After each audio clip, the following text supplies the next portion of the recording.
Ok, bonjour à tous et bienvenue pour ce Bardapod numéro 8 avec Ben. Et Barda, bonjour à tous. Barda qui a un peu de mal avec sa voix, Ouais, mais on fera avec. ne vous inquiétez pas, ça va venir. Alors, comme d'habitude, deux quinquas ouais, au bout du rouleau qui parlent de science-fiction sans avoir rien préparé. Le même principe, donc je vais mettre sous le nez un livre, sous le nez de Barda, un livre que je viens juste de sortir. Ah, Le voici. eh bien, L'homme dans le labyrinthe de Silverberg, Robert Silverberg. Alors, tu remarqueras que ce livre est neuf, puisque je l'ai acheté. Tu l'as acheté pour Je l'ai l'occasion? acheté parce qu'en fait, je l'avais plus. Et tu l'as Je relu? suis un grand prêteur de livres et Ouais. un pauvre récupérateur. Donc j'ai dû l'acheter 3 ou 4 fois déjà. Donc L'homme dans le labyrinthe, édition J'ai lu. Donc il craque encore celui-là. Ouais. Et je Oula. voulais aussi qu'on parle aussi de l'auteur, parce que ce Oui. livre est intéressant, mais l'auteur est un de mes auteurs fétiches, du moins dans les années 80. Oui, puis on n'en parle pas assez. Et on n'en parle plus tellement, parce on limite ses publications à Magipour, on va en reparler après. Mm. Et ça, c'est un des premiers auteurs que j'ai lu, et un auteur parfois très engagé. Il est prolifique et il a une écriture qui se sent bien, quoi, qui se lit bien. Et il a su évoluer aussi. Ouais.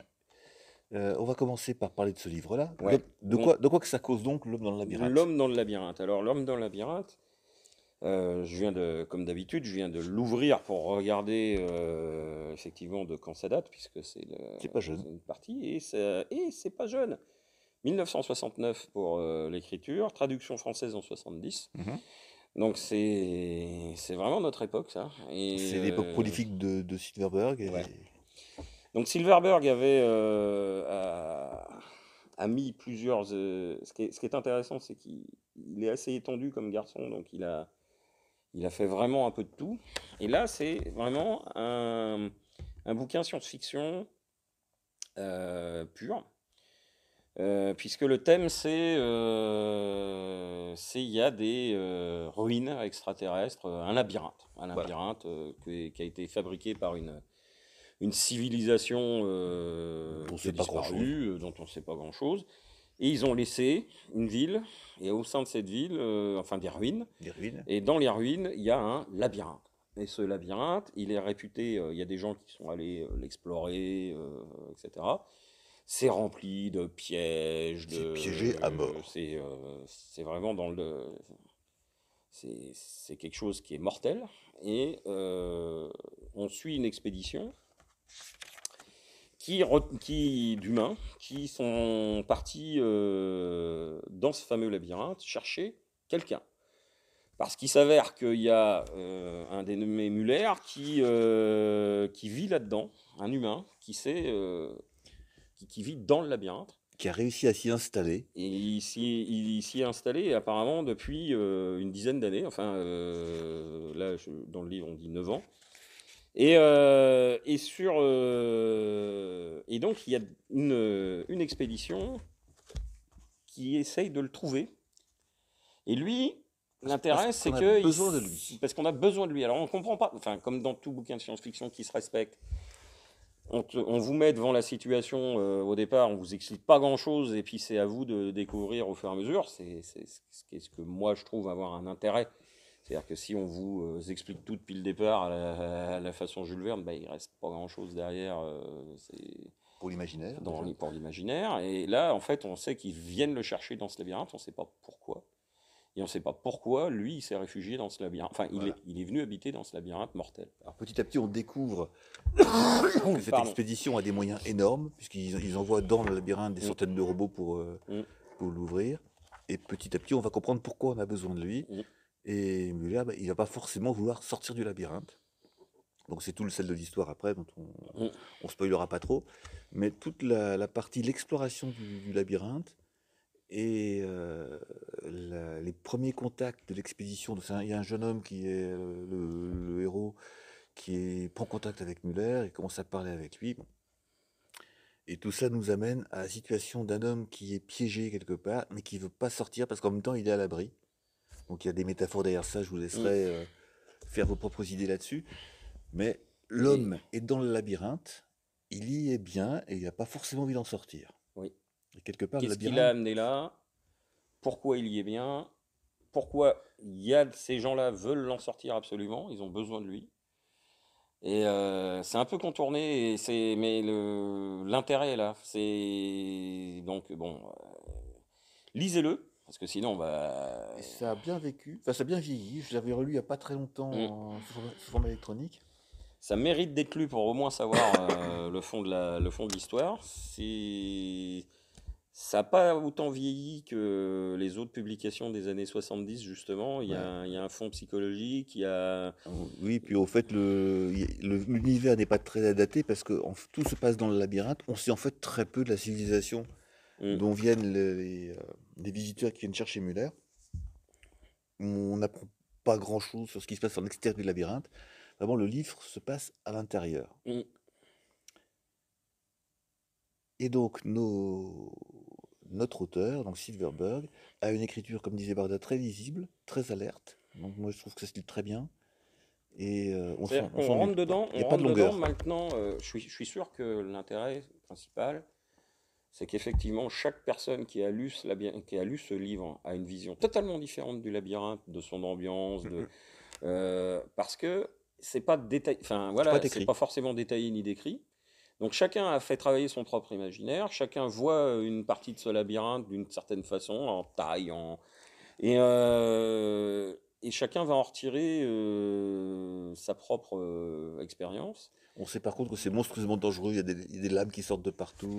Ouais, puis Il y y a a pas que des c'est habité fosses. aussi, hein, Oui, il y a des bestioles qui se baladent. ouais, et là, le truc qui est par rapport à Silverberg, c'est qu'il est surtout connu pour avoir écrit Valentin de Magipour. C'est grâce à ça qu'il a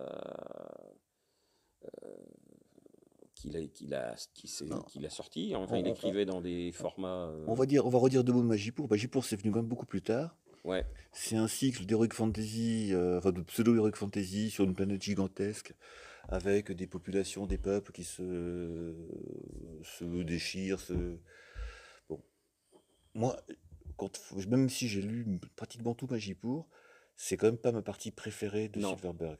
Pour moi, c'est le truc qui a permis de rebondir dans les années 80-90, de Justement revenir. avec l'Heroic Fantasy, Ouais. Château de Lord Valentin, enfin bon, ce truc-là. Et bon, c'est bien, c'est de la grande aventure, c'est du page turner, là, Mhm. comme disent les Anglais, mais il manque toute la critique sociale et tout l'engagement qu'il y avait dans les premiers bouquins de Mhm. Silverberg. Alors, il y en avait un qui s'appelait Les Monades urbaines. Mhm. Très intéressant aussi parce que les hommes sont sur la Terre avec la seule devise croître et se multiplier. Donc ils construisent des grands bâtiments qui s'appellent les monades, qui font des kilomètres de haut, où ils entassent l'humanité et petit à petit, l'humanité, des milliards et des milliards de gens, continuent à vivre sur Terre, totalement ignorants du monde extérieur. Nous vivons dans ces grands bâtiments. Et les monades urbaines, plusieurs nouvelles. C'est pas une histoire complète, c'est plusieurs nouvelles dans cet univers qui est totalement étouffant, même s'il est très riche. Les gens vivent bien. C'est pas Mhm. silo ou c'est pas des abris post-atomiques. Ce sont des grands bâtiments très, très luxueux, très riches, et les gens qui y vivent, ils vivent de façon très libre, mais c'est quand même extrêmement étouffant. Et malgré la débauche de technologie, certains personnages, un peu les moutons noirs, veulent sortir et voir ce qui se passe à l'extérieur. Donc il y en a un dans l'histoire qui sort. Donc il y avait celui-là, il y avait L'homme stochastique, Oui. où là il y a une critique sociale très intéressante. Et on voit l'engagement à gauche de Silverberg de cette époque-là. L'homme stochastique, c'est l'homme qui est capable de prévoir le futur, mais sans jamais pouvoir le changer.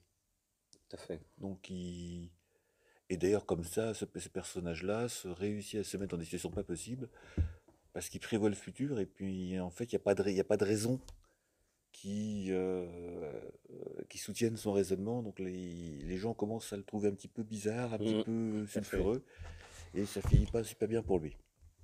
Alors, on avait déjà parlé de Silverberg sur La Porte des Mondes, qui était une uchronie, et il a Absolument. fait pas mal, il en a fait plusieurs des uchronies. Oui. On en avait parlé de ça. Il avait fait Les Ailes de la Nuit, il avait fait les Monades urbaines, on vient d'en parler. L'Oreille interne, je sais plus, j'en ai un souvenir un Laurie peu. Interne, c'est aussi un bouquin qui a beaucoup marqué dans les années 80. Hmm, C'est l'histoire d'un personnage qui est télépathe, ouais, qui gagne sa vie grâce à ça parce qu'il est capable. En fait, il est assistant dans une université à New York et hmm, il gagne sa vie en faisant des fausses copies pour ses élèves. Et comme il est télépathe, il est capable d'écrire dans le style de ses élèves. hmm, Donc, il n'a jamais été démasqué.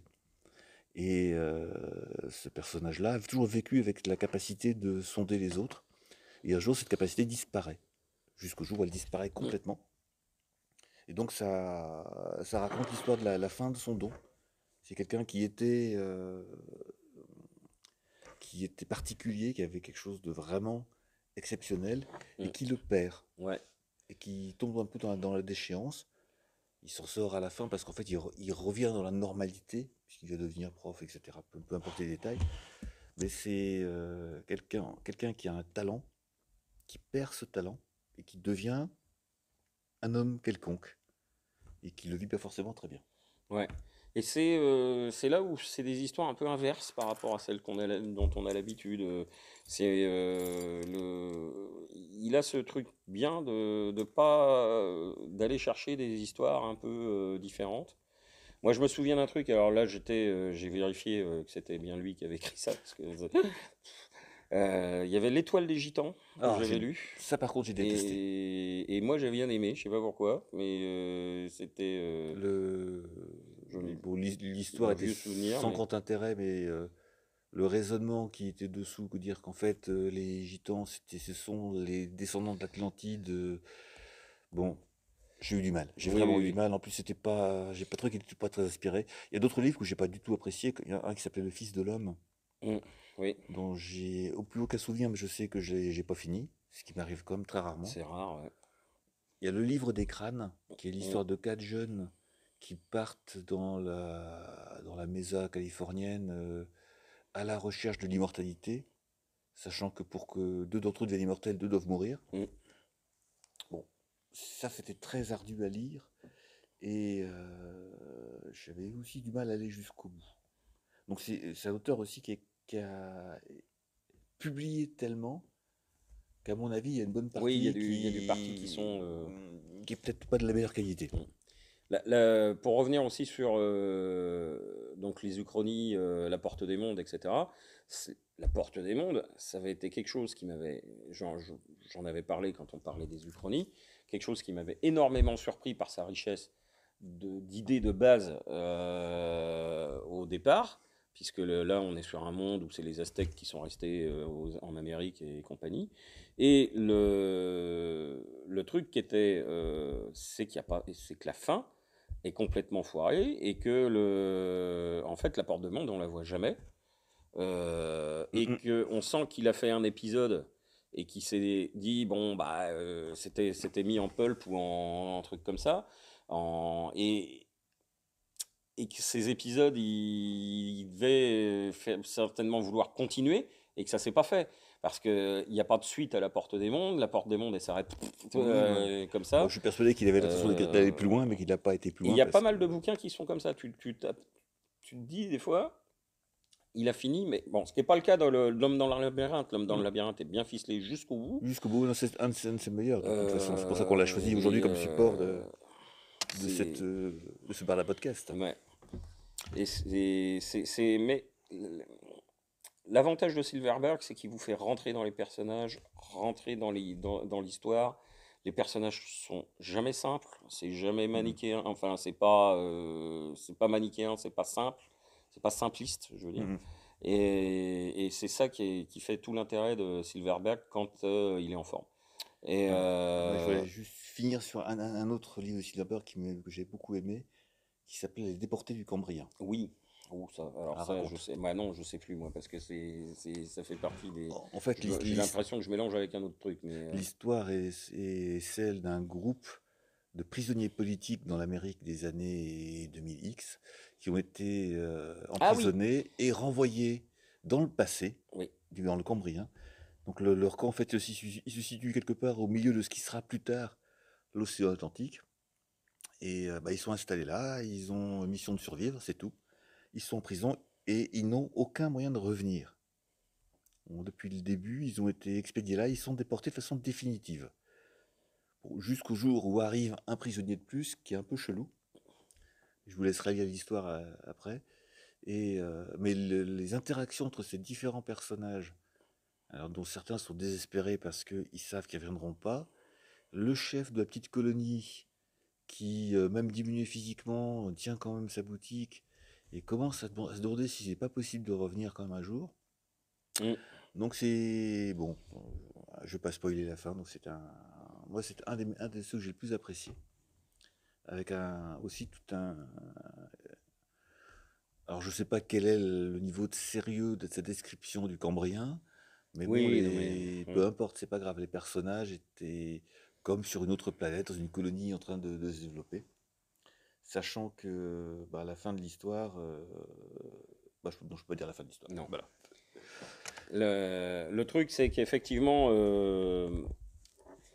il y avait, en hommage à je me souviens d'une BD aussi, en hommage à Silverberg, où en fait on était, c'était tiré d'un de ses romans, mis en image, où effectivement on joue enfin on voit un héros chevalier, machin, qui essaye de rentrer dans un château secourir une Mhm. princesse. Alors au début, c'est pareil, il y a la méchante sorcière, les monstres, Ouais. etc. Et on sent que par contre il y a un pilotage derrière. Enfin bon, et en fait c'est simplement un médecin qui essaye de rentrer dans l'inconscient de sa patiente, euh, qui rêve en fait. D'accord. Et bon, il y a effectivement le côté entre le réel et l'imaginaire. Le mec, il est en plein, il essaye de rentrer dans les rêves, et donc c'est des rêves heroic fantasy. Donc Mhm. il y a à la fois un côté facile, mais c'était pas mal. Il faudrait que je retrouve le titre. On Et mettra, on mettra dans les commentaires sur le je retour. mettrai dans les commentaires. Mais c'est pour dire que Silverberg est quand même quelqu'un d'attachant, même s'il y a certains, vu qu'il a été très prolifique, euh, il y a certains romans qui sont un peu moins bons que les autres, mais je pense que c'est quand même, c'est un auteur à lire. Ok, moi je dirais juste oubliez Magipour, sauf si vous avez un long voyage en train, un truc. Parce que ça n'a pas grand intérêt. Vous pouvez mieux creuser les vieux Silverberg des années 80, Mm. 70, 80. 70-80. Et Voilà, dont l'homme dans le labyrinthe qu'il faut absolument lire, absolument. euh, pour, euh, pour avoir une idée de ces. Eh bien, mon Barda, on est déjà à 18 minutes. On va donc passer Oui. à la suggestion du jour de ta part. Alors, suggestion du jour, alors là, je vais pas, je l'ai jamais proposé jusque-là. Je pense qu'il faut le lire. C'est Dune de Frank Herbert. Il faut lire Dune. Il faut avoir lu Dune une fois dans sa vie. Moi, je Mhm. rejoins la cinquième. Et On fera un jour un je dis podcast pas, sur mais il va pourquoi falloir. faut-il y avoir lu Pourquoi Dune. faut-il lire Dune? Parce qu'on avait fait un podcast, le premier, c'était pourquoi il faut pas relire du, Dans le vote. du Van Vogt. Mais donc Dune, faut pas hésiter, il faut le lire. Voilà. Bon. Et toi? Et moi, bah, je vais taper dans le russe encore pour changer. Ah, Parce que je suis en pleine période russe. C'est Dmitri Gloukovski qui a écrit plusieurs livres qui se suivent, qui s'appellent Métro 2033, oui. 34 et 35. Donc là, je viens de finir le 35. C'est super glauque, super étouffant, mais c'est vachement riche en termes de personnages, d'histoire. Il y a vraiment on apprend aussi des tas de choses un peu sur l'âme russe. Bon, je reste toujours sceptique sur cette idée de métro qui devient autarcique juste après la guerre, mais bon, c'est pas très très grave. C'est vraiment très prenant. Donc Dmitri Gloukovski, métro 2033, 34, 35, et bientôt la suite sans doute. D'accord. Et donc, il nous reste plus, on est à 19h30, le mot de la fin. Eh bien, évacuation.